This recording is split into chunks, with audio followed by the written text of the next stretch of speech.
বছর ঘুরে আবারও গির্জার দেয়ালগুলো সাজছে রঙিন আলোয়।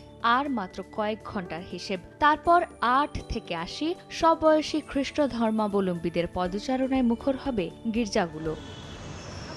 প্রতি বছরের মতো ঢাকার ৭টি গির্জাসহ সারা দেশে মঙ্গলবার সন্ধ্যা থেকে শুরু হবে বড়দিনের উৎসব। সোমবার বিকেলে কাকরাইল গির্জায় বড়দিন উপলক্ষে সংবাদ সম্মেলনে বাণী রাখেন বাংলাদেশে খ্রিস্ট ধর্মাবলম্বীদের প্রধান ধর্মগুরু জি.এন.ডি. ক্রুজ। তিনি বলেন, উৎসব ঘিরে জোরদার করা হয়েছে সার্বিক নিরাপত্তা। এ সময় হামলার কোনো আশঙ্কা নেই জানিয়ে সবাইকে নির্ভয়ে উৎসব উদযাপনের আহ্বান জানান তিনি।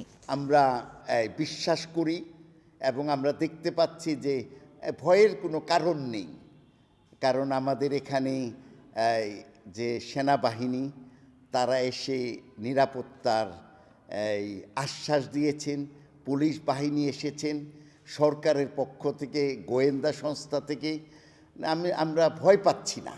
খ্রিস্ট ধর্মাবলম্বীদের এই বিশেষ দিনে শান্তির বাণী প্রচারের সঙ্গে সঙ্গে প্রতিটি গির্জায় বড়দিন উপলক্ষে দেশ ও মানুষের মঙ্গল কামনায় প্রার্থনা করা হবে। প্রতি বছরের মতো এবারও কেক কাটা, উপহার বিতরণ, প্রার্থনা সহ থাকবে সদ্যজাত যিশুর মূর্তিতে শ্রদ্ধা নিবেদন। চন্দ্রিমা চৌধুরী, সময় সংবাদ, ঢাকা।